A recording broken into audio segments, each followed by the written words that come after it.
Hello auto వస్తుందా? Auto రావాలా?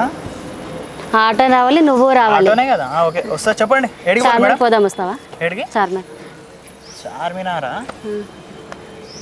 ఎంత ఇస్తారు? ఎంత? 1500 ఇవ్వండి. 1500 ఉంది. ఎందుకండి 300తో పోయేదానికి 300? మరి 300తో పోయేదానికి 1500. నేను ఎందుకు వస్తాను అంటే అట్లాని కాదు. అంటే ఒకవేళ మీరు ఆటో డ్రైవర్ అయితే మీరు వస్తారా? రారు కదా.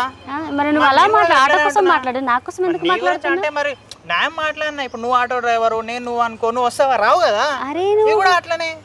అయితే నువ్వు మాట్లాడేదేదో దానికోసం మాట్లాడు. సరే చెప్పండి.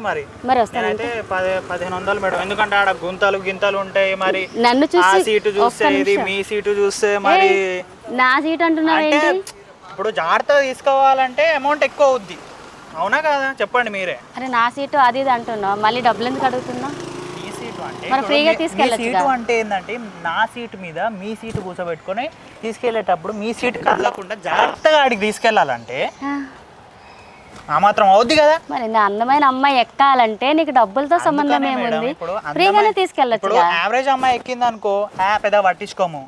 అందమైన అమ్మాయి ఎక్కుతుంది కాబట్టి అంత అడుగుతున్నాం. మీ ఆటోకి ఆ రూల్స్ కూడా ఉందా? అందమైన అమ్మాయి, అందం లేని అమ్మాయి, ఒక్కొక్క దాన్ని బట్టి ఒక్కొక్క రేట్ ఉంటది. ఎందుకుంటది? మరి అందంగా ఉన్నానంటున్నావు, మరి డబ్బులు ఎందుకు అడుగుతున్నావు? ఫ్రీగానే తీసుకెళ్ళు.